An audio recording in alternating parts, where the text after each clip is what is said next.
भगवान शिव के लिंग एवं साकार विग्रह की पूजा रहस्य तथा महत्व का वर्णन। सूत जी कहते हैं, सोनक जी स्वर्ण कीर्तन और मनन इन तीनों साधनों के अनुष्ठान में समर्थ न हो वह भगवान शंकर के लिंग एवं मूर्ति की स्थापना करके नित्य उसकी पूजा करे तो संसार सागर से पार हो सकता है।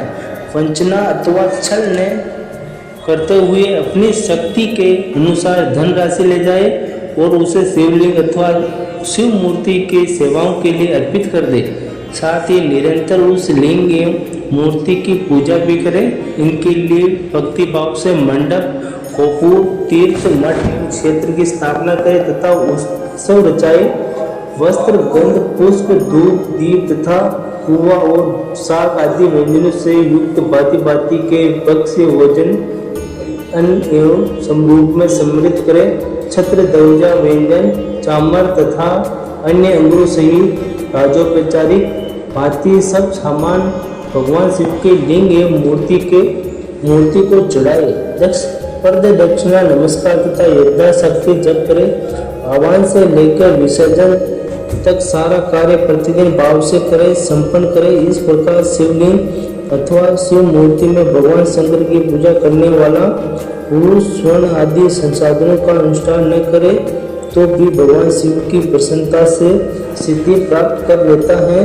पहले बहुत से महात्मा पुरुष लिंग तथा शिव मूर्ति की पूजा करने मात्र से भव संबंध से मुक्त हो चुके हैं।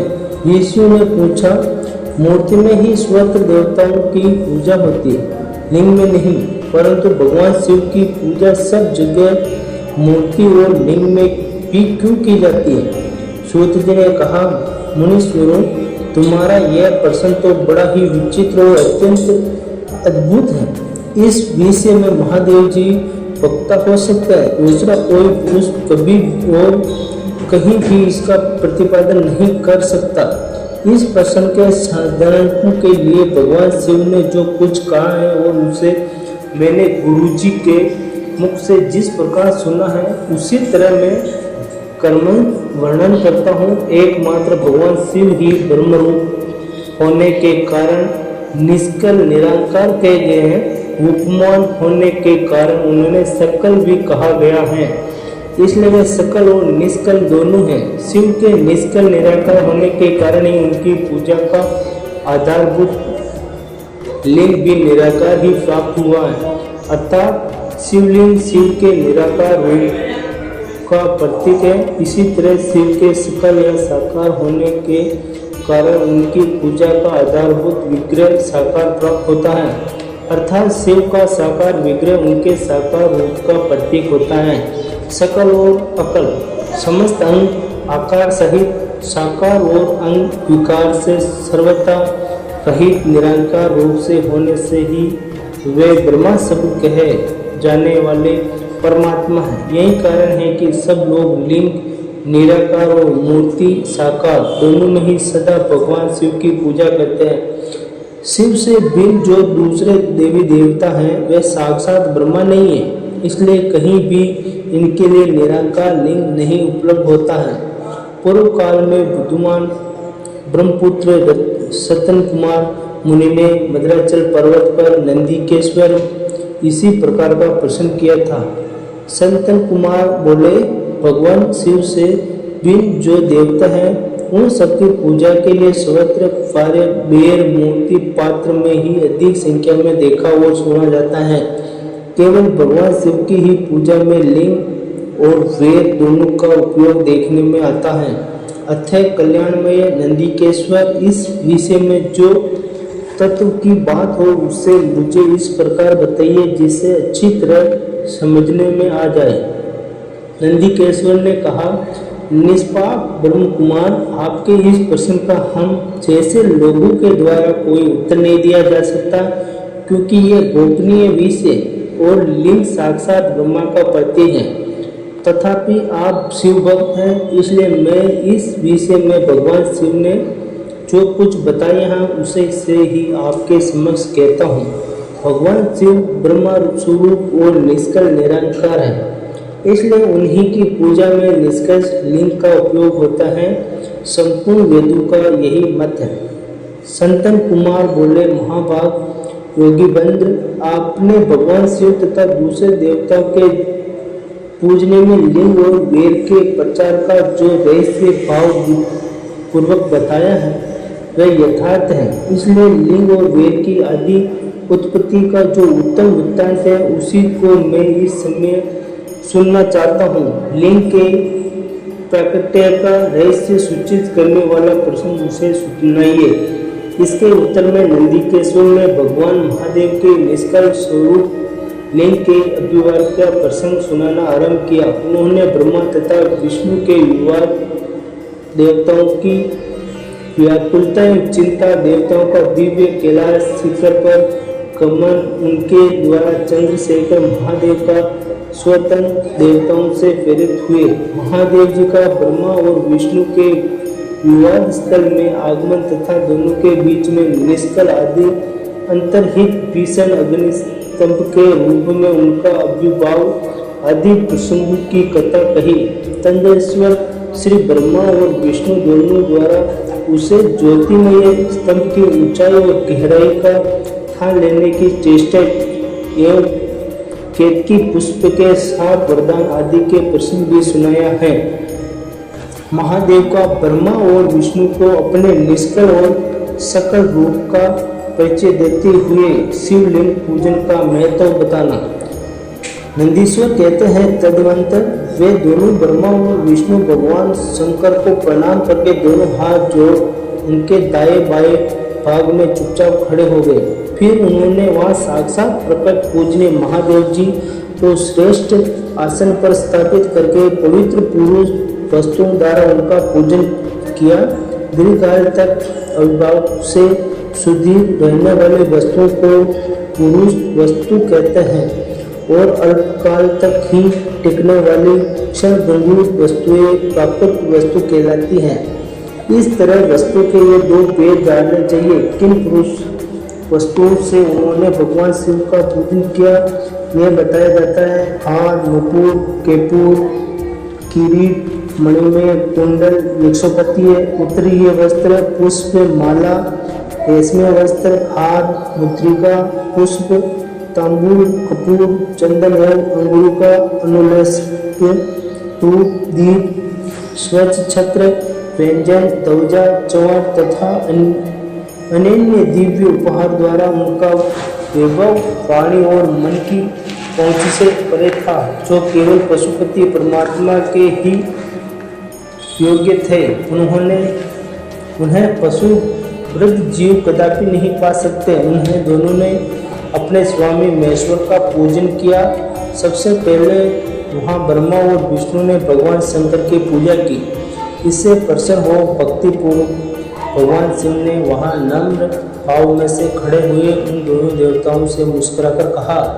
महेश्वर बोले, पुत्रों, आज का दिन एक महान दिन है।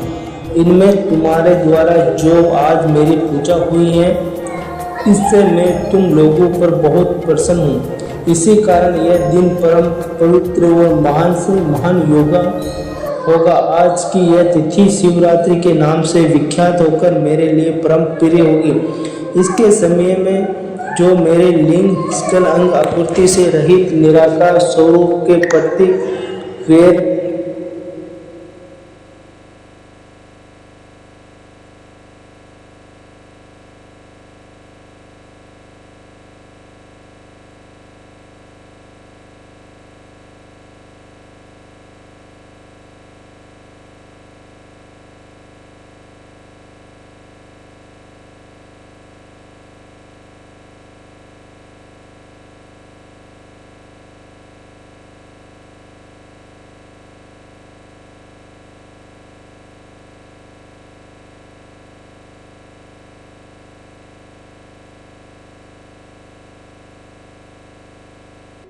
साकार रूप के प्रतीक विग्रह की पूजा करेगा वह पुरुष जगत की सृष्टि और पालन आदि कार्य भी कर सकता है। जो शिवरात्रि को दिन रात निहारकर एवं जितेंद्रिय रहकर अपनी शक्ति के अनुसार निश्चल भाव से मेरी यथोचित पूजा करेगा, उसका मिलने वाला फल का वर्णन सुनो। 1 वर्ष तक निरंतर मेरी पूजा करने पर जो फल मिलता है वह सारा फल केवल शिवरात्रि को मेरा पूजा करने पर मनुष्य को तत्काल प्राप्त कर लेता है। जैसे पूर्ण चंद्रमा का उदय समुद्र की वृद्धि का अवसर है, उसी प्रकार यह शिवरात्रि तिथि मेरे धर्म की वृद्धि का समय है। इस समय तिथि में जो मेरी स्थापना आदि का मंगलम उत्सव होना चाहिए। पहले में जब ज्योतिमय सतम रूप से प्रकट हुआ था, वह समय मार्ग शीर्ष मास में आर्द्रा नक्षत्र से युक्त पूर्णमासी तृतीया प्रतिपदा है, जो पुरुष मार्ग शीर्ष में अर्ध नक्षत्र होने पर पार्वती सहित मेरा दर्शन करता है अथवा मेरी मूर्ति या लिंग की ही झांकी करता है, वे मेरे लिए कार्तिक से भी अधिक प्रिय हैं। उस दिन शुभ दिन को मेरे दर्शन मात्र से पूरा फल प्राप्त होता है। यदि दर्शन के साथ साथ मेरा पूजन भी किया जाए तो इतना अधिक फल प्राप्त होता है कि उसका प्राणी द्वारा वर्णन नहीं हो सकता। वहाँ पर मैं लिंग रूप से प्रकट होकर बहुत बड़ा हो गया था, अतः उस लिंग के कारण यह भूतल लिंग स्थान के नाम से प्रसिद्ध हुआ। जगत के लोग इसका दर्शन और पूजन कर सके, इनके लिए यह अनादि और अनंत ज्योति स्तंभ अथवा ज्योतिमय लिंग अत्यंत छोटा हो जाएगा। यह लिंग इस प्रकार के भोग सुलभ कराने वाला तथा भोग का मोक्ष का एकमात्र साधन है। इसका दर्शन स्पर्श और ध्यान किया जाए तो ये प्राणियों को जन्म और मृत्यु के कष्ट से छुड़ाने वाला है। अग्नि के पहाड़ जैसा जो यह शिवलिंग यहाँ प्रकट हुआ है, इनके कारण यह स्थान अरुणाचल नाम से प्रसिद्ध होगा। यहाँ अनेक प्रकार के बड़े बड़े तीर्थ प्रकट होंगे। इस स्थान में निवास स्थान करने या मरने से जीव का मोक्ष तक हो जाएगा। मेरे 2 रूप हैं, सकल और निष्कल, दूसरे किसी के रूप नहीं है। पहले मैं स्तंभ रूप से प्रकट हुआ, फिर अपने साक्षात रूप से ब्रह्मा भाव मेरा निष्कल रूप है और महेश्वर भाव सकल रूप। ये दोनों मेरे ही सिद्ध पूर्व रूप हैं। मैं ही परम ब्रह्मा परमात्मा हूँ। कला युक्त और अक्ल मेरे ही स्वरूप है। ब्रह्म रूप होने के कारण मैं ईश्वर भी हूँ। जीवों पर अनुग्रह आदि करना मेरा कार्य है।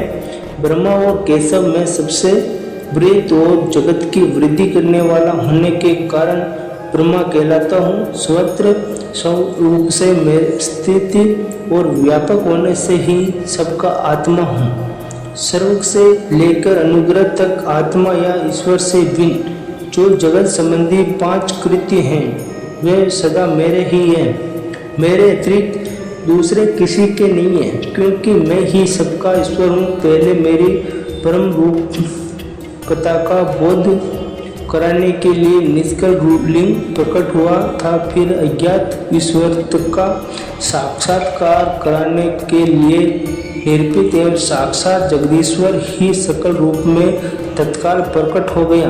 अतः मुझमें जो इष्ट है उसे ही मेरा सकल रूप जानना चाहिए, तथा जो यह मेरा निष्कल स्तंभ है वह मेरे ब्रह्म स्वरूप का बोध कराने वाला है।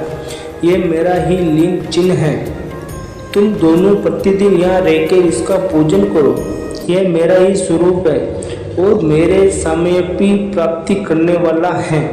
लिंग और लिंग में नित्य भेद होने के कारण मेरे इस लिंग का महान पुरुषों का भी पूजन करना चाहिए। मेरे एक लिंग की स्थापना करने का ये फल बताया गया है कि उपासकों को मेरी समानता की प्राप्ति हो जाती है। यदि एक के बाद दूसरे शिवलिंग की स्थापना कर दी गई तब तो उपासकों को फल स्वरूप मेरे एक साथ एक तो रूप फल अपना इसकी अपेक्षा गौण कर्म है। शिवलिंग के अभाव में सब ओर से सवेरे मूर्ति युक्त होने पर भी वह स्थान क्षेत्र नहीं कहलाता है। ओम नमः शिवाय, ओम नमः शिवाय। इसका अगला भाग अभी इसके आगे दिया जाएगा। और कमेंट में हर हर महादेव जरूर लिखें।